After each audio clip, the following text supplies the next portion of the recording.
일월 야담을 찾아주셔서 감사합니다. 항상 건강하시고 좋은 일만 가득하세요. 구독과 좋아요 잊지 말고 꼭 눌러주세요.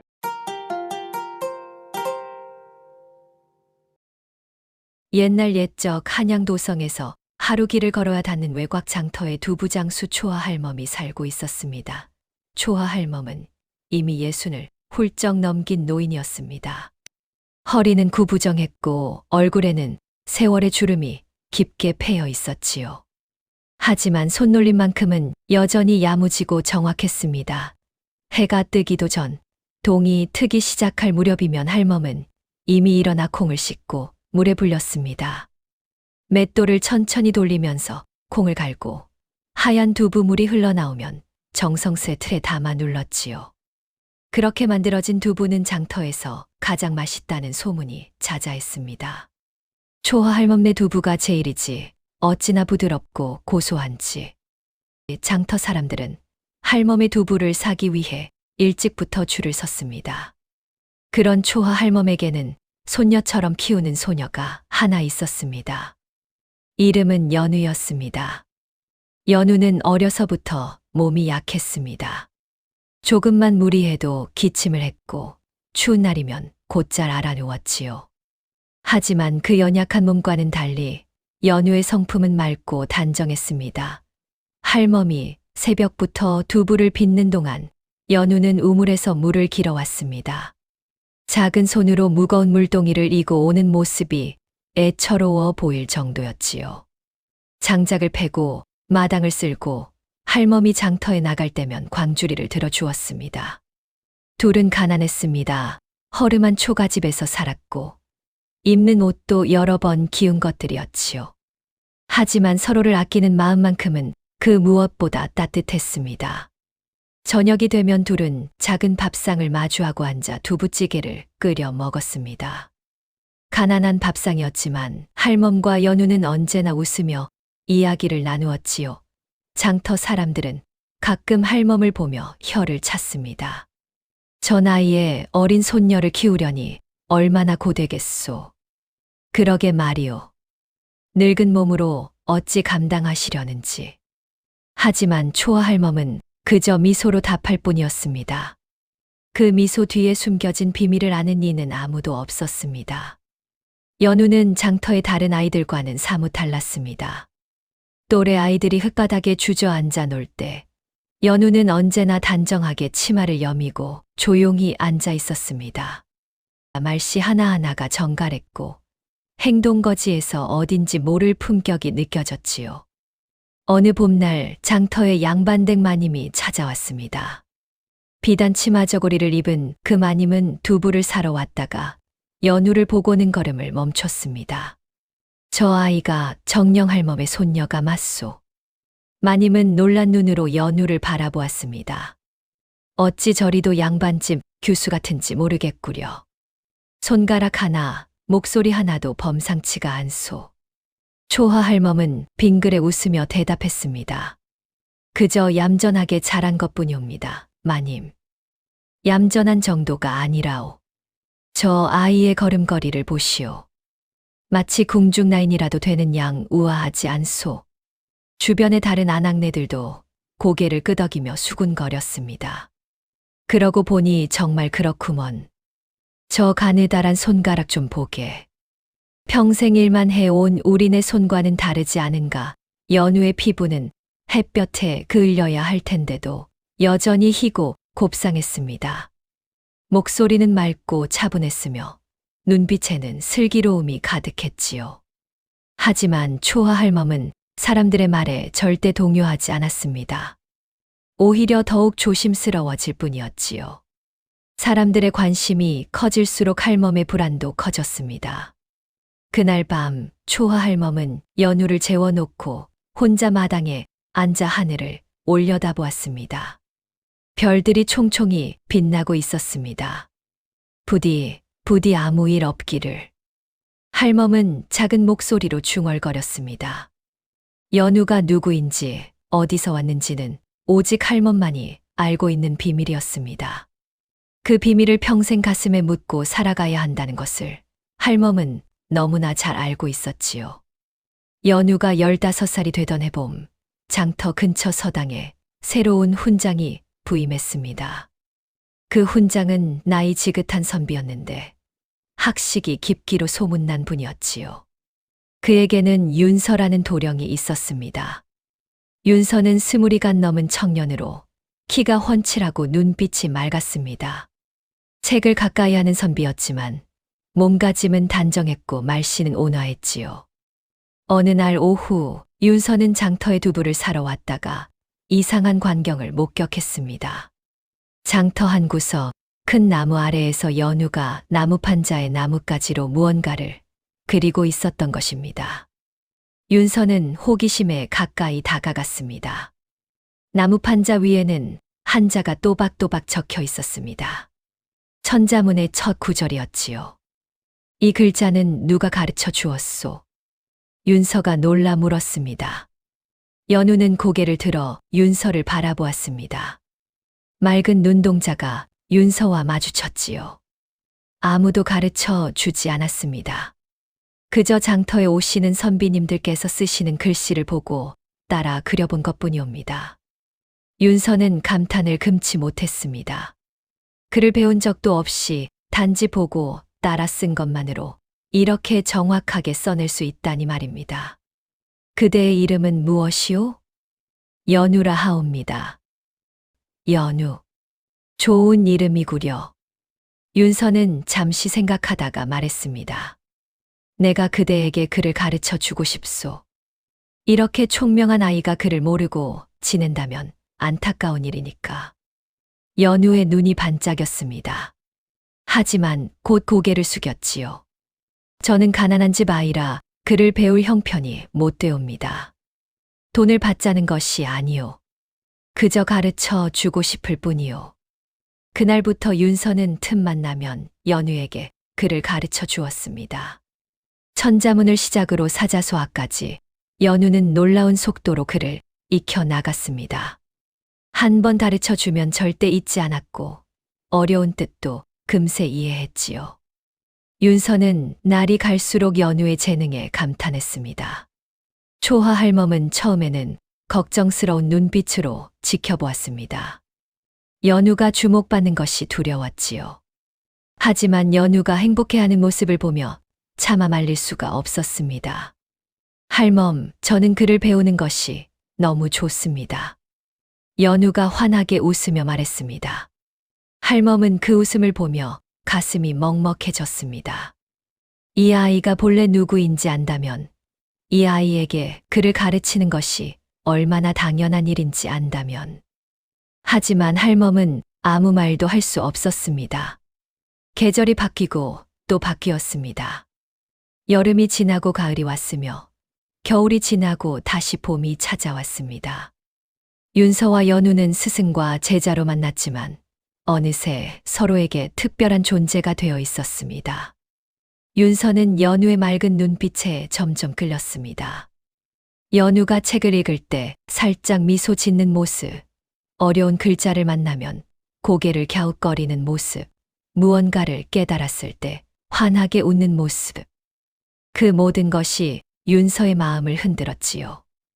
연우도 마찬가지였습니다. 윤서의 품격 있는 말투, 진중한 태도, 자신을 가르칠 때의 부드러운 목소리. 그 모든 것에 은근히 마음이 끌렸습니다. 어느 봄날 오후, 둘은 장터 뒤편 언덕에 앉아 책을 읽고 있었습니다. 따스한 햇살이 내리쬐고 진달래 꽃향기가 바람에 실려왔습니다. 새들이 지저귀고 나비들이 날아다녔지요. 윤서는 책을 읽다가 문득 고개를 들어 연우를 바라보았습니다. 연우, 그대는 참으로 총명하오. 만약 남자로 태어났다면 과거에 급제하여 높은 벼슬을 했을 것이오. 연우는 수줍게 고개를 숙이며 대답했습니다. 도령께서 잘 가르쳐 주신 덕분이옵니다. 저는 그저 운이 좋아 좋은 스승을 만났을 뿐이옵니다. 아니요. 이것은 그대의 재능이요. 그때 봄바람이 불어왔습니다. 연우의 머리카락이 바람에 날려 윤서의 어깨를 스쳤습니다. 두 사람은 동시에 얼굴이 붉어졌습니다. 서로를 바라보다가 황급히 고개를 돌렸지요. 윤서는 가슴이 두근거렸습니다. 이것이 무슨 감정인지 알 수 없었지만 분명한 것은 연우와 함께 있을 때 가장 행복하다는 것이었습니다. 연우도 마찬가지였습니다. 윤서를 볼 때마다 가슴이 설레고 그의 목소리를 들을 때마다 마음이 따뜻해졌지요. 하지만 둘 다 자신의 마음을 입 밖으로 꺼내지 못했습니다. 연우는 자신이 가난한 집 아이라 감히 그런 마음을 품어서는 안 된다고 생각했고, 윤서는 자신의 몰락한 가문 때문에 연우에게 부담을 주고 싶지 않았습니다. 멀리서 초아 할멈은 그 모습을 바라보며 깊은 한숨을 쉬었습니다. 기쁨과 걱정이 뒤섞인 복잡한 한숨이었지요. 연우가 평범한 아이였다면 저 청년과의 인연을 응원해 줄 수 있었을 것입니다. 하지만 할멈은 연우와 윤서의 인연을 마냥 좋아할 수만은 없었습니다. 보름밤이 되면 이상한 일이 벌어졌습니다. 연우의 목 아래 옷깃에 가려진 곳에서 희미한 빛이 새어나왔습니다. 그것은 봉황의 형상을 한 문양이었지요. 처음 그 빛을 본 것은 연우가 5살 때였습니다. 초아 할멈은 그때의 충격을 아직도 잊을 수 없었습니다. 보름달이 뜬 밤, 연우가 잠든 사이 그 문양이 은은하게 빛나기 시작했던 것입니다. 마치 살아있는 듯 움직이는 것 같았지요. 할멈은 그때부터 보름밤마다 연우의 옷을 여러 겹 입혔습니다. 혹시라도 누군가 그 빛을 볼까봐 두려웠던 것입니다. 이번 보름밤도 마찬가지였습니다. 할멈, 왜 이렇게 옷을 많이 입히시나요? 숨이 막힐 것 같습니다. 연우가 답답해하며 물었습니다. 밤은 차갑단다. 몸이 약한 내가 감기라도 걸리면 어쩌려고 그러느냐. 하지만 연우는 거울을 보다가 옷깃 사이로 희미하게 빛나는 무언가를 발견했습니다. 할멈, 이것이 대체 무엇이옵니까? 연우가 옷깃을 젖히려 하자 할멈이 급히 손을 잡았습니다. 만지지 마라. 할멈의 목소리는 다급했고 얼굴에는 두려움이 가득했습니다. 할멈, 저는 알 권리가 있습니다. 이것이 무엇인지, 왜 제 몸에 있는지 말씀해 주세요. 연우의 목소리는 떨렸지만 단호했습니다. 초아 할멈은 한참을 망설이다가 입을 열었습니다. 때가 되면 알게 될 것이다. 그때까지는 절대 남에게 보여서는 안 된다. 절대로. 하지만 할멈, 이것은 내 목숨이 달린 문제란다. 부디 할멈 말을 들어다오. 할멈의 눈에는 눈물이 고여 있었습니다. 연우는 더 이상 묻지 못했습니다. 할멈이 이토록 두려워하는 것을 본 적이 없었기 때문입니다. 그날 밤, 연우는 잠들지 못하고 뒤척였습니다. 자신의 몸에 새겨진 문양이 무엇을 의미하는지 알 수 없었습니다. 하지만 이것이 평범한 표시가 아니라는 것만큼은 느낄 수 있었지요. 초아 할멈도 잠들지 못했습니다. 마당에 나와 앉아 달빛을 바라보며 중얼거렸습니다. 언젠가는 진실을 말해야 할 날이 올 것입니다. 하지만 그날이 오기 전까지는 부디 평안하기를. 달은 차갑게 빛나고 있었습니다. 그 무렵 궁궐에서는 큰 움직임이 일어나고 있었습니다.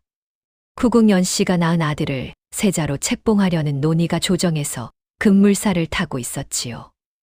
왕비께서는 오랜 병환으로 침소에 누워 계셨습니다. 얼굴은 창백했고 기력은 날로 쇠약해져 갔지요. 후국연 씨는 그 기회를 놓치지 않으려 애썼습니다. 대비마마, 이제 세자를 정해야 하지 않겠사옵니까? 왕실에 대가 끊겨서는 아니 되옵니다. 후궁은 왕 앞에서 간곡하게 말했습니다. 조정 대신들 사이에서도 의견이 갈렸습니다. 후궁의 아들이라도 왕통을 이어야 하지 않겠는가. 하지만 왕비마마의 뜻을 먼저 헤아려야 하지 않소. 왕비마마께서는 병환이 깊으시니 판단하시기 어려울 것이요. 매일같이 조정에서는 격론이 벌어졌습니다. 장터에도 그 소문이 흘러들어왔습니다. 후궁연 씨 마마께서 세자 책봉을 서두르신다더군.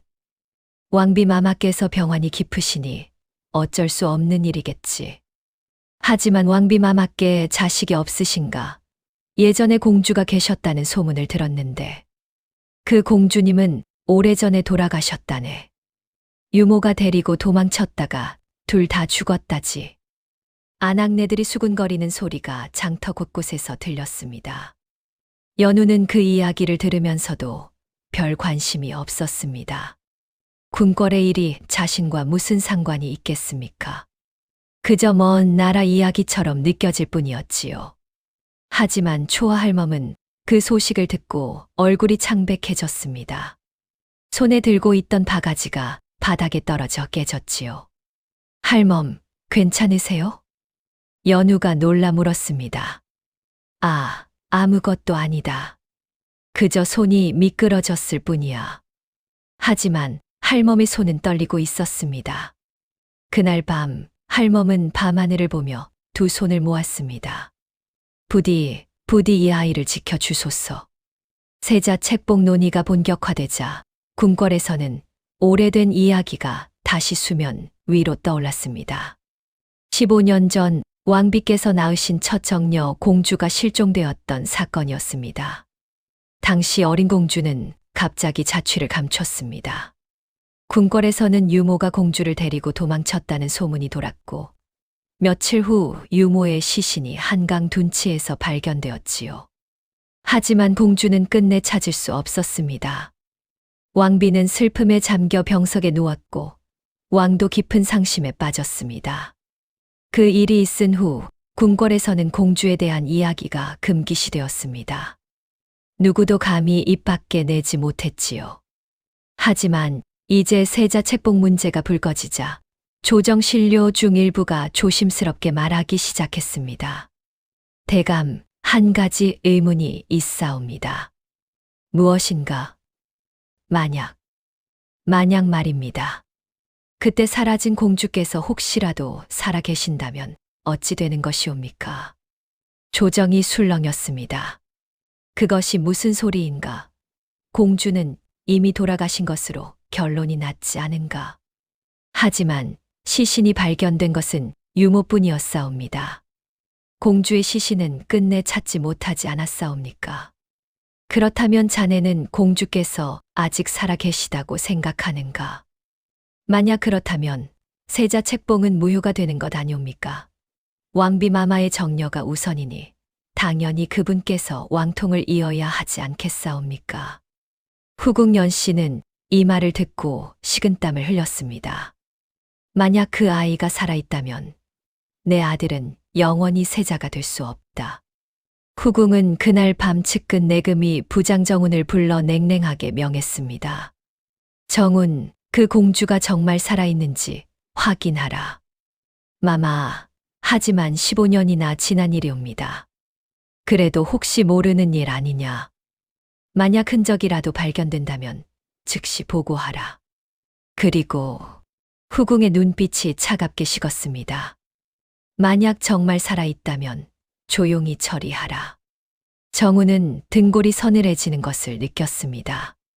명을 받들겠나이다. 궁궐 안팎으로 어두운 기운이 퍼져나가기 시작했습니다. 며칠 후 장터에 낯선 이들이 나타났습니다. 금군 차림의 군사들이 3명 장터를 천천히 걸어 다니며 사람들에게 물었습니다. 이 근처에 출생이 분명치 않은 소녀가 있소. 15살 안팎의 아이 말이오. 장터 사람들은 고개를 가웃거렸습니다. 출생이 분명치 않은 소녀라니 그게 무슨 뜻이오? 부모가 누구인지 모르거나 어디서 왔는지 알 수 없는 아이를 찾고 있소. 글쎄요, 이 장터에는 그런 아이가 없는 것 같은데요. 하지만 누군가 입을 열었습니다. 아, 초아 할멈의 손녀는 어떻소? 그 아이가 어디서 왔는지 아는 사람이 없지 않소. 금군들의 눈빛이 날카로워졌습니다. 초아 할멈이라면 두부장수 노파 말이오. 15년 전쯤 갑자기 아기를 안고 나타났다오. 초하 할멈은 멀리서 그 광경을 지켜보다가 심장이 내려앉는 것을 느꼈습니다. 두부를 담은 광주리가 손에서 미끄러져 떨어질 뻔했지요. 하얀 두부가 바닥에 쏟아졌습니다. 할멈, 어디 편찮으신가요? 연우가 놀라 달려왔습니다. 아니다, 아무것도 아니다. 하지만 할멈의 목소리는 떨리고 있었고 얼굴은 핏기가 싹 가셔 있었습니다. 금군들은 초하 할멈을 향해 걸어왔습니다. 할멈, 당신이 초하요? 그렇사옵니다. 당신에게 손녀가 있다던데 어디 있소? 할멈은 연우를 뒤로 숨기려 했지만 이미 늦었습니다. 금군들은 연우를 보고 눈빛이 변했습니다. 연우의 맑은 얼굴, 단정한 옷매무새, 우아한 자세. 그 모든 것이 평범한 두부장수의 손녀로 보이지 않았던 것입니다. 이 아이가 당신 손녀요? 예, 그렇사옵니다. 이 아이를 언제부터 키웠소? 아기 때부터 키웠사옵니다. 금군들은 서로 눈빛을 교환했습니다. 그리고 천천히 물러났지요. 알겠소. 수고하시오. 하지만 그들의 눈빛은 의심으로 가득했습니다. 그날 밤 초하 할멈은 잠들지 못하고 밤하늘을 올려다보았습니다. 별들은 차갑게 빛나고 있었지요. 결국 그날이 온 것입니다. 15년 동안 숨어 살아온 평화로운 시간이 끝나가고 있습니다. 할멈의 눈에서 눈물이 흘러내렸습니다. 금군들이 떠난 뒤에도 장터에는 낯선 이들이 계속 나타났습니다. 그들은 행색은 평범했지만 눈빛만큼은 날카롭고 차가웠습니다. 구궁 측에서 보낸 첩자들이었지요. 어떤 이는 약장수로 변장했고 어떤 이는 떠돌이 상인 차림을 했습니다. 하지만 그들의 목적은 하나였습니다. 연우에 대한 정보를 캐는 것이었지요. 초하 할멈의 손녀라는 아이가 있다던데 어떤 아이요? 그 아이가 언제부터 이곳에 있었소? 할멈이 그 아이를 어디서 데려왔는지 아는 사람이 있소? 그 아이의 부모는 누구요? 첩자들은 은밀하게 하지만 집요하게 연우에 대한 정보를 모았습니다. 장터 사람들은 차츰 이상함을 느끼기 시작했지요. 어째서 궁에서 한 소녀에게 이토록 관심을 보이는 것일까? 뭔가 큰일이 벌어지려는 것 같아. 사람들은 수군거렸지만 정확히 무슨 일인지는 아무도 알 수 없었습니다. 윤서는 이 모든 것을 예리하게 감지했습니다. 그는 연우가 위험에 처했음을 직감했지요. 어느 날 저녁 윤서는 연우를 조용한 곳으로 데리고 갔습니다. 연우, 당분간 장터에 나오지 마시오. 왜 그러시나이까? 그대 주변이 심상치 않소. 궁에서 사람들이 내려와 그대에 대해 캐묻고 있소. 연우는 눈을 크게 떴습니다. 저에 대해요. 왜 그러는 것일까요? 나도 정확히는 모르오. 하지만 위험한 것만은 확실하오. 부디 조심하시오. 윤서의 목소리에는 걱정이 가득했습니다. 연우는 고개를 끄덕였지만 가슴 한편이 불안했습니다. 자신이 왜 이런 위협의 대상이 되는지 알 수 없었지요. 그날부터 윤서는 밤낮으로 연우의 집 근처를 지켰습니다. 검을 차고 언제든 연우를 지킬 준비를 하며 말입니다. 밤이 깊어도 윤서는 집으로 돌아가지 않았습니다. 연우의 집에서 조금 떨어진 곳에서 밤을 지새웠지요. 초하 할멈은 그런 윤서를 보며 깊은 감사를 느꼈습니다. 도령 이렇게까지 하실 필요는 없사옵니다. 아니옵니다, 할멈. 연우를 지키는 것은 제 의무이옵니다. 윤서의 눈빛은 단호했습니다. 둘의 관계는 더욱 깊어졌지만 그만큼 위협도 가까워지고 있었습니다. 열장 윤서의 깊은 품격. 어느 날 저녁 연우는 윤서와 함께 언덕에 앉아 석양을 바라보고 있었습니다. 붉게 물든 하늘, 천천히 지는 해, 저 멀리 들리는 새소리. 모든 것이 평화로워 보였지만 두 사람의 마음은 편치 않았습니다. 연우는 조용히 입을 열었습니다. 도령께서는 어째서 저를 이토록 보살펴 주시는 것이옵니까? 윤서는 잠시 침묵하다가 대답했습니다. 연우, 나는 그대가 누구인지 모르오. 하지만 그대의 마음이 맑고 고우며 그대가 위험에 처해 있다는 것만은 알고 있소. 그것으로 충분하오. 연우는 윤서의 얼굴을 바라보았습니다. 그의 눈빛에는 진심이 담겨 있었지요. 하지만 도령께서도 위험에 처하실 수 있사옵니다. 그것도 내 선택이요. 그때 연우는 문득 깨달았습니다. 윤서의 말투, 행동거지, 학식, 모든 것이 평범한 서당 도령의 것이 아니었습니다. 도령께서는 본래 어떤 분이신가요? 연우의 질문에 윤서는 쓸쓸하게 미소 지었습니다. 내 집안은 한때 왕의 스승을 배출한 명문이었소. 연우는 숨을 멈췄습니다. 하지만 억울한 누명을 쓰고 몰락했지요. 내 조부께서는 영모죄로 몰려 차명을 당하셨고 우리 가문은 하루아침에 무너졌소. 윤서의 목소리는 떨렸습니다. 나는 어린 나이에 아버지를 여의었고 어머니는 슬픔을 이기지 못하고 병으로 돌아가셨소. 지금은 이렇게 장터 근처 서당에서 글이나 가르치며 살아가고 있지요. 연우의 가슴이 먹먹해졌습니다.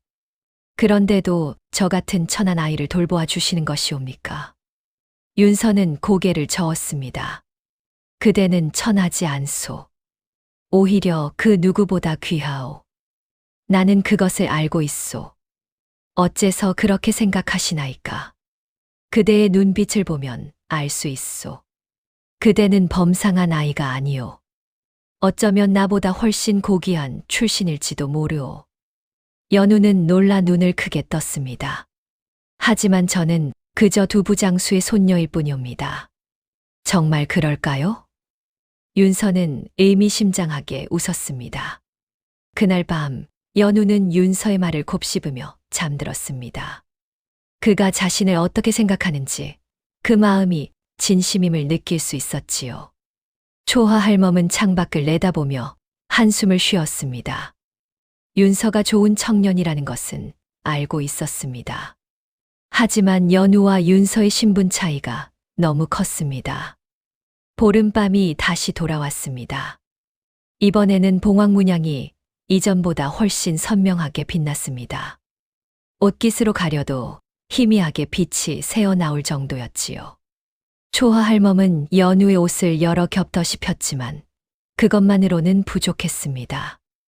문양은 점점 더 밝게 빛났고 마치 연우의 정체를 세상에 알리려는 듯했습니다. 할멈, 이것이 대체 무엇이옵니까? 제발 말씀해 주세요. 저는 알 권리가 있습니다. 연우는 간곡하게 물었습니다. 하지만 할멈은 여전히 입을 열지 않았습니다. 다만 눈물만 흘릴 뿐이었지요. 그 무렵 금군의 탐문은 더욱 집요해졌습니다. 이제는 초하 할멈의 집 근처까지 첩자들이 어슬렁거렸습니다. 밤마다 수상한 그림자들이 집 주변을 맴돌았고 낮에는 장터에서 연우의 일거수일 투족을 감시했지요. 저 할멈의 손녀가 수상하다. 출생이 분명치 않고 나이도 딱 맞아떨어진다. 게다가 기품이 범상치 않다던데 보름밤마다 이상한 빛이 보인다는 소문도 있다. 첩자들의 보고는 계속해서 궁으로 전달되었습니다. 후궁연 씨는 정은으로부터 보고를 받고 차가운 미소를 지었습니다. 찾았구나. 바로 그 아이다. 마마, 하지만 아직 확신할 수는. 확신은 필요 없다. 의심만으로도 충분하다. 즉시 그 아이와 노파를 잡아오라. 후궁의 목소리는 얼음장처럼 차가웠습니다. 명을 받들겠나이다. 궁궐 안팎으로 긴장감이 감돌았습니다. 운명의 수레바퀴가 빠르게 움직이기 시작한 것이지요. 초하 할멈은 그날 밤 연우를 껴안으며 눈물을 흘렸습니다. 연우야, 할멈을 용서해다오. 할멈이 그대를 지켜주지 못했구나. 할멈, 무슨 말씀이세요? 이제 더는 숨길 수 없는 때가 왔다. 곧 모든 것이 드러날 것이다. 할멈의 목소리는 절망으로 가득했습니다. 그날 밤 초하 할멈은 마침내 입을 열었습니다. 촛불이 흔들리는 작은 방 안에서 할멈은 떨리는 목소리로 진실을 털어놓기 시작했습니다. 연우야, 사실 너는 내 손녀가 아니다. 연우는 눈을 크게 떴습니다. 심장이 빠르게 뛰기 시작했지요. 너는 왕비 마마께서 낳으신 첫 정녀, 가윤 공주님이시다. 할멈의 목소리는 울먹였습니다. 연우는 말문이 막혔습니다. 공주라니, 자신이 공주라니. 15년 전 그날 밤을 잊을 수가 없구나. 할멈은 눈을 감고 기억을 더듬었습니다. 그날 밤 나는 장터에서 두부를 팔고 돌아오는 길이었다. 한강 둔치를 지나는데 갈대밭에서 신음 소리가 들렸지. 연우는 숨을 죽이고 들었습니다. 가까이 가보니 궁녀 차림의 여인이 피를 흘리며 쓰러져 있었다. 그 여인의 품에는 갓난아기가 안겨 있었지. 바로 너였단다. 그 궁녀는 숨을 거두기 직전이었다. 하지만 마지막 힘을 다해 내게 말했지. 이 아이는 왕비 마마의 공주님이시다. 후궁이 죽이려 하니 부디 살려달라고. 할멈의 눈에서 눈물이 흘러내렸습니다. 그 궁녀는 내 손에 이것을 쥐어주고는 숨을 거두었다. 할멈은 품 안에서 작은 전패를 꺼냈습니다. 왕비의 도장이 찍힌 공주의 정통성을 증명하는 물건이었지요. 이것이 공주님의 증표라고 했다. 그리고 내 몸에 있는 봉황문양도 왕실 정녀의 증표라고 말했지. 연우는 떨리는 손으로 전패를 받았습니다. 나는 그날 밤 너를 안고 이곳으로 왔다. 궁녀의 시신은 그곳에 남겨둘 수밖에 없었지. 금군들이 올 것이 분명했으니까. 할멈. 그렇다면 할멈께서는 나는 그저 우연히 너를 구한 사람일 뿐이다. 하지만 15년을 키우며 너는 내 손녀나 다름없이 되었지. 연우는 할멈을 껴안으며 울었습니다. 저는 공주가 아닙니다. 저는 그저 할멈의 손녀일 뿐이옵니다. 하지만 가슴 깊은 곳에서는 모든 것이 이해되기 시작했습니다. 자신의 기품 설명할 수 없었던 문양, 그리고 할멈이 평생 감춰 온 두려움. 모든 것이 이제 분명해졌습니다. 할멈, 그렇다면 제 친어머니는 왕비 마마시다. 지금도 궁에 계시지. 너를 그리워하며 병석에 누워 계신다.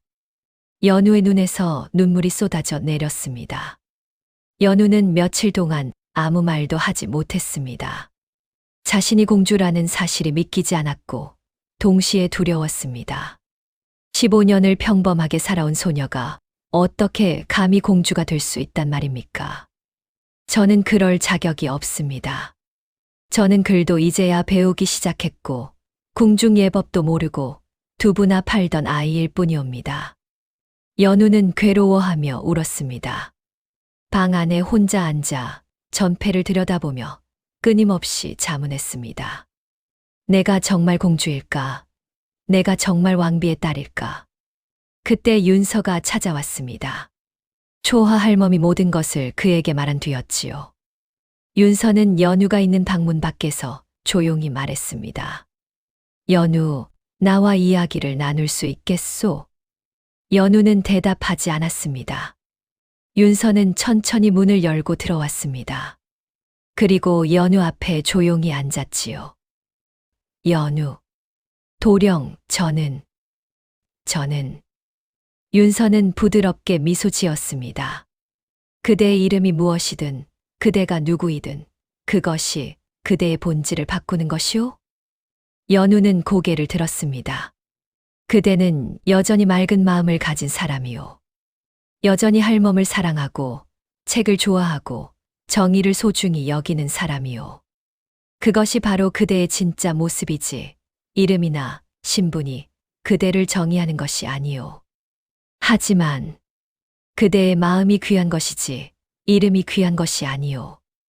그대가 공주로 태어났든 두부장수의 손녀로 자랐든 그대의 가치는 변하지 않소. 윤서의 말은 따뜻했고 진심이 담겨 있었습니다. 연우의 눈에서 눈물이 흘러내렸습니다. 하지만 저는 공주로 살아본 적이 없습니다. 저는 궁궐이 어떤 곳인지도 모릅니다. 그렇다면 이제부터 배우면 되지 않겠소. 그대에게는 그럴 힘이 있소. 그대는 이미 15년 동안 고난 속에서도 품격을 잃지 않았소. 윤서는 연우의 손을 잡았습니다. 연우, 두려워하지 마시오. 제가 그대 곁에 있겠소. 연우는 천천히 고개를 들었습니다. 자신이 누구인지 이제는 받아들여야 할 때였습니다. 더 이상 도망칠 수 없었지요. 저는 가윤입니다. 왕비의 딸, 가윤 공주입니다. 그 말을 입 밖으로 내뱉는 순간, 연우는 새로운 자신을 만나기 시작했습니다. 궁궐 안 후궁연 씨의 처소는 냉기로 가득했습니다. 후궁은 차가운 눈빛으로 정운을 내려다보았습니다. 정운이 무릎을 꿇고 보고했습니다. 마마, 공주를 찾았나이다. 한양 외곽 장터에서 두부장수 노파와 함께 살고 있사옵니다. 후궁의 얼굴이 일그러졌습니다. 찻잔을 쥔 손이 떨렸지요. 그 아이가 정말 살아 있었단 말이냐? 예, 마마. 나이도 딱 맞아떨어지고 기품도 범상치 않사옵니다. 무엇보다 보름밤마다 몸에서 빛이 난다는 증언이 있사옵니다. 후궁은 찻잔을 바닥에 내던졌습니다. 도자기가 산산조각 나며 날카로운 소리를 냈지요. 그 봉황문양, 왕실 정녀의 증표. 후궁은 비명을 질렀습니다. 내 아들이 세자가 되려면 저 아이는 절대 살아있어서는 안 된다. 15년 전에도 그랬고 지금도 그렇다. 정우는 고개를 숙였습니다. 마마, 어찌하오리까. 즉시 잡아오라. 그 노파와 함께 말이다. 조용히 아무도 모르게 처리하라. 명을 받들겠나이다. 이틀 후 깊은 밤 정운과 그의 부하들이 초아 할멈의 집을 습격했습니다. 문을 발로 차며 들이닥친 그들은 잠들어 있던 할멈을 끌어냈습니다. 누구시오? 닥치시오. 할멈은 저항도 해보지 못한 채 결박당했습니다. 공주는 어디 있느냐? 공주라니 무슨. 거짓말 마라. 내가 15년 전 한강에서 데려간 그 아이 말이다. 할멈은 얼굴이 창백해졌습니다. 그 아이는 여기 없소. 찾아라. 부하들이 집안을 샅샅이 뒤졌지만 가윤은 없었습니다. 다행히 그날 밤 가윤은 윤서와 함께 밤늦게까지 이야기를 나누다가 윤서의 집에 머물고 있었던 것입니다. 정우는 이를 갈았습니다. 이 노파를 데려가라. 공주가 나타나지 않으면 노파의 목숨은 없을 것이다. 다음 날 아침 가윤이 집에 돌아왔을 때는 이미 모든 것이 끝난 뒤였습니다. 집은 엉망이었습니다. 가구는 부서져 있었고 물건들은 바닥에 흩어져 있었지요. 할멈은 사라지고 없었습니다. 바닥에는 쪽지 하나가 놓여 있었습니다. 공주가 나타나지 않으면 노파의 목숨은 없다. 오늘 밤 자시 북문 밖 폐사에서 기다린다. 가윤의 손이 떨렸습니다. 할멈이 위험에 처한 것입니다. 가윤은 그날 저녁 윤서를 만났습니다. 도령, 제가 가야겠습니다. 할멈을 구해야 합니다. 가윤의 목소리는 떨렸지만 눈빛만큼은 단호했습니다. 윤서는 고개를 끄덕였습니다. 그럴 줄 알았소. 하지만 혼자 가서는 안 돼요. 그것은 분명 함정이요. 알고 있습니다. 하지만 할멈을 버릴 수는 없습니다. 윤서는 한참을 생각하다가 품속에서 낡은 옥패를 꺼냈습니다. 학 한 마리가 날아오르는 모양이 새겨진 옥패였지요. 비록 낡았지만 그 기품만큼은 여전했습니다. 이것은 우리 가문의 문장이요. 가요는 눈을 크게 떴습니다. 내 집안은 한때 왕의 스승을 배출한 명문이었소. 내 증조부께서는 선왕의 스승이셨고 조부께서는 왕세자의 스승이셨지요. 그런 명문가가 하지만 구국년 씨의 음모로 영모죄를 뒤집어쓰고 몰락했소. 내 조부께서 후궁의 아들을 세자로 세우는 것을 반대하셨기 때문이요. 윤서의 목소리는 떨렸습니다. 조부께서는 차명을 당하셨고 가문은 하루아침에 무너졌소. 나는 어린 나이에 가족을 잃고 도망쳐야 했지요. 가요는 가슴이 먹먹해졌습니다. 하지만 이 문장만큼은 아직 궁궐에서 알아보는 이가 있을 것이요. 비록 우리 가문이 몰락했지만 왕의 옛 스승 가문이라는 것만큼은 부정할 수 없으니까. 그때 밖에서 급한 발소리가 들렸습니다. 문이 열리며 낯선 노파가 들어왔습니다. 궁중나인 차림을 한 노파였지요. 공주마마. 노파는 가윤을 보자마자 무릎을 꿇었습니다. 누구시옵니까? 소인은 왕비마마를 모시는 상궁 회원이옵니다. 가윤과 윤서는 놀라 서로를 바라보았습니다. 왕비마마께서 모든 것을 아시옵니다. 공주마마께서 살아계시다는 것을, 그리고 지금 위험에 처하셨다는 것을 말이옵니다. 왕비마마께서 어찌? 소인이 장터에서 공주마마를 보았나이다. 15년 전 그날 밤 공주마마를 안고 도망치던 궁녀를 본 것이 소인이옵니다. 혜원 상궁의 눈에 눈물이 고였습니다. 소인은 15년간 공주마마의 생사를 알 수 없어 괴로워했나이다. 그런데 며칠 전 장터에 갔다가 공주마마를 뵈었나이다. 그 맑은 눈빛, 왕비마마를 닮은 얼굴을 보고 확신했나이다. 그래서 즉시 왕비마마께 아뢰었나이다. 왕비마마께서는 기뻐하시며 눈물을 흘리셨고 전하께 모든 것을 말씀드리셨나이다. 혜원상궁은 품에서 왕의 어보가 찍힌 문서를 꺼냈습니다. 이것은 전하께서 내리신 밀지옵니다. 공주마마를 안전하게 궁으로 모셔 오라는 명이옵니다. 가요는 떨리는 손으로 밀지를 받았습니다. 밖에는 전하께서 보내신 친위 금군들이 대기하고 있나이다. 공주마마, 이제 안심하시옵소서. 윤서도 안도의 한숨을 쉬었습니다. 하지만 할멈은 염려 마시옵소서. 금군들과 함께 할멈을 구출하겠나이다. 혜원 상궁이 말했습니다. 가요는 눈물을 흘렸습니다.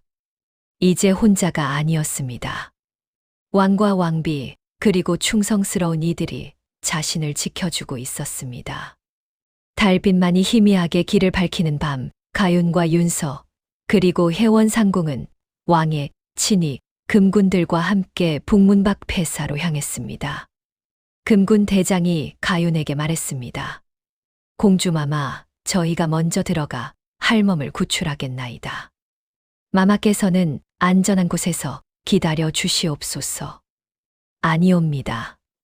저도 함께 가겠습니다. 하지만 위험하옵니다.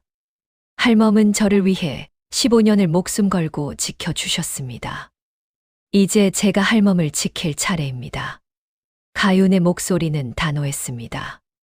금군대장은 잠시 망설이다가 고개를 끄덕였습니다. 폐사에 도착했을 때 정운과 그의 부하들이 할멈을 결박한 채 기다리고 있었습니다. 공주마마, 드디어 오셨군요. 정운이 비웃으며 말했습니다. 그때 금군들이 일제히 폐사를 포위했습니다. 횃불이 일제히 켜지며 밤을 밝혔지요. 정운과 부하들은 놀라 주위를 둘러보았습니다.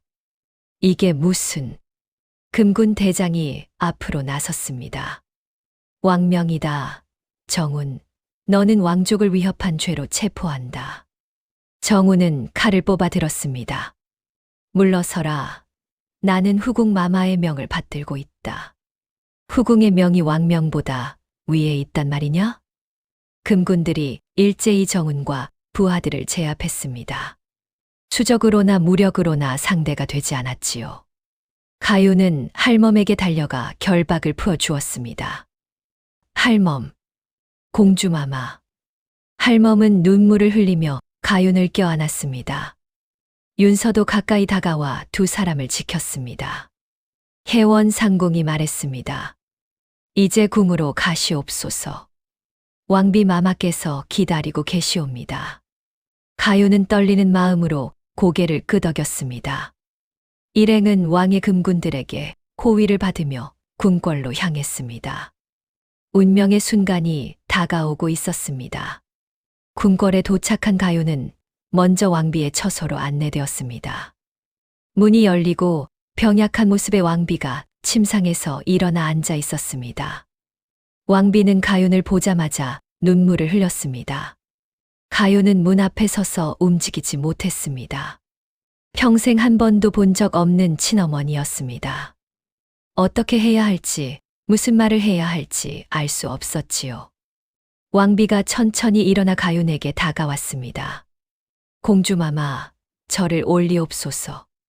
개원 상궁이 작은 목소리로 일러주었지만 가윤은 여전히 얼어붙은 듯 서 있었습니다. 왕비는 가윤 앞에 멈춰 섰습니다. 떨리는 손으로 가윤의 얼굴을 어루만졌지요. 내 딸, 내 가윤이 맞구나. 왕비의 목소리는 떨렸습니다. 이 눈빛, 이 얼굴, 모두 어린 시절의 내 모습 그대로구나. 가윤은 어찌할 바를 몰라 고개를 숙였습니다. 부끄러움과 놀라움, 그리고 알 수 없는 감정이 뒤섞였지요. 마마, 저는 무릎을 꿇을 필요 없다. 내가 내 딸인 것만으로 충분하다. 왕비는 가윤을 끌어안았습니다. 15년을 기다렸다. 15년을 내가 살아있기를 빌었다. 그리고 이렇게 돌아왔구나. 왕비의 품에 안긴 가윤은 처음에는 몸을 굳혔지만 점차 긴장이 풀리기 시작했습니다. 마마, 어머 마마. 가윤의 눈에서 눈물이 흘러내렸습니다. 왕비도 소리내어 울었습니다. 15년간의 그리움과 슬픔이 한꺼번에 쏟아져 나왔지요. 미안하구나. 너를 지켜주지 못해서 내가 고생하도록 내버려둬서 미안하구나. 아니옵니다. 저는 행복했습니다. 가윤은 왕비를 꼭 안았습니다. 혜원 상궁과 다른 궁녀들도 눈물을 흘렸습니다. 한참을 그렇게 껴안고 있던 왕비가 가윤을 일으켜 세웠습니다. 이제 내 자리를 되찾아야 한다. 너는 이 나라의 공주이고 왕실의 정녀이다. 왕비는 가윤의 손을 잡고 대전으로 향했습니다. 그곳에는 왕이 기다리고 있었고 후궁연 씨와 정훈이 결박당한 채 무릎 꿇고 있었습니다. 진실을 밝힐 시간이 온 것입니다. 대전 안 왕이 높은 자리에 앉아 계셨습니다. 왕비는 가윤의 손을 잡고 왕 앞으로 나아갔습니다. 전하, 이 아이가 우리의 딸 가윤 공주입니다. 왕은 가윤을 바라보았습니다. 오랜 세월이 흘렀지만 왕의 눈에는 어린 공주의 모습이 겹쳐 보였지요. 정말 우리 딸이 살아있었단 말이오?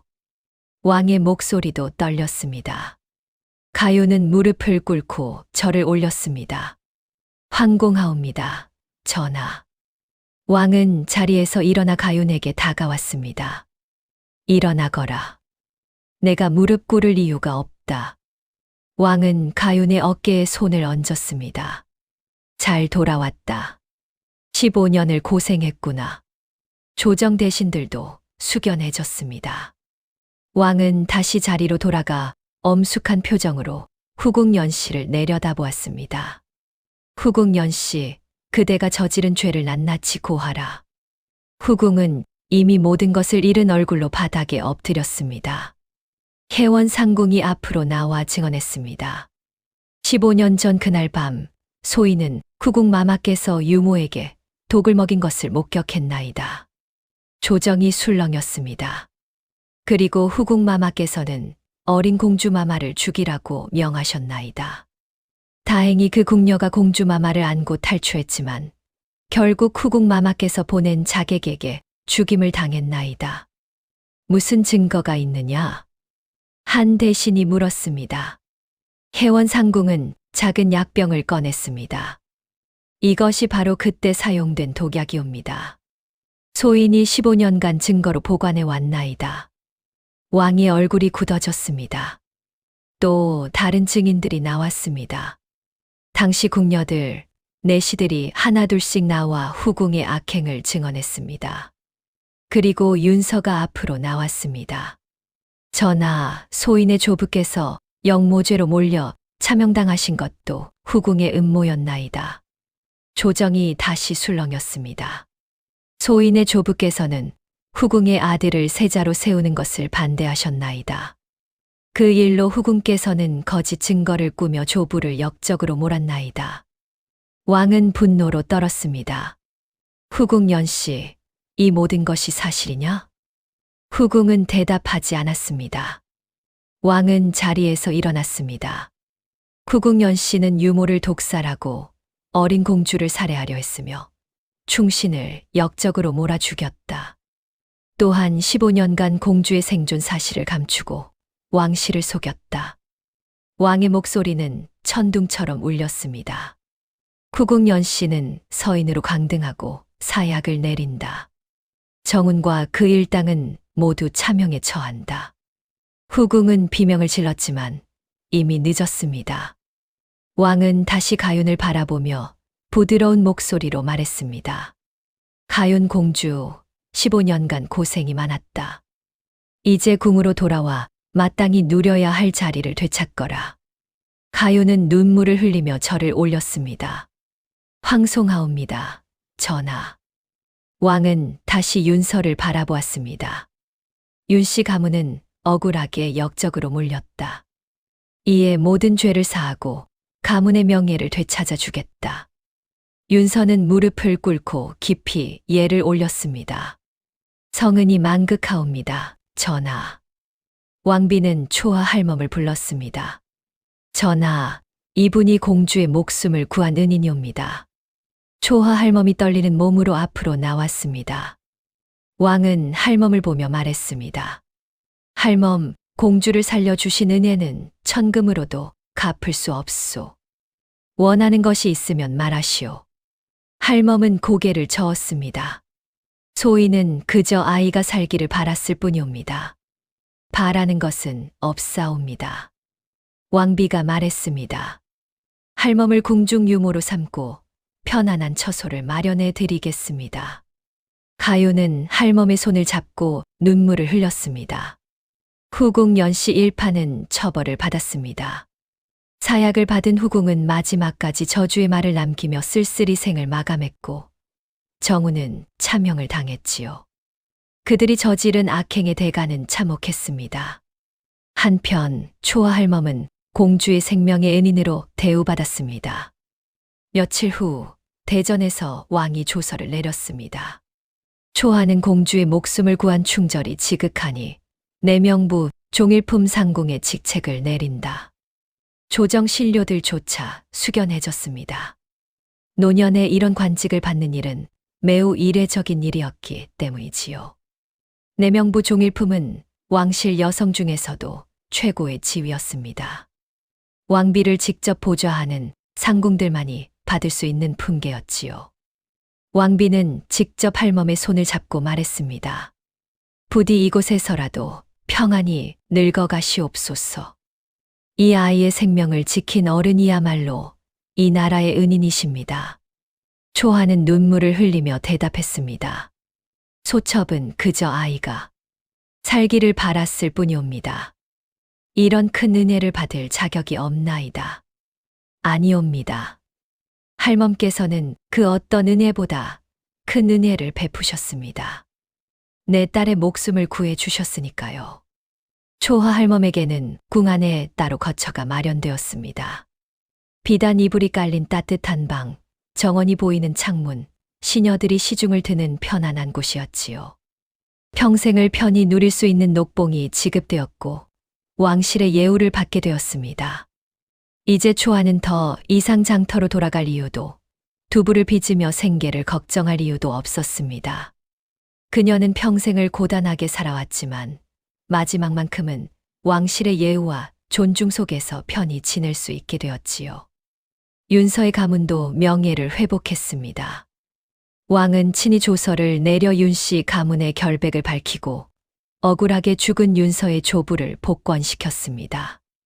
관직도 돌려주었지요. 윤서, 그대의 조부께서는 충신이셨다. 내가 늦게나마 그 충절을 기리겠다. 성은이 만극하옵니다, 전하. 어느 날 왕은 윤서를 불러 조용히 말했습니다. 윤서, 그대는 가윤을 어떻게 생각하느냐? 윤서는 얼굴이 붉어졌습니다. 전하, 소인은 솔직히 말하여라.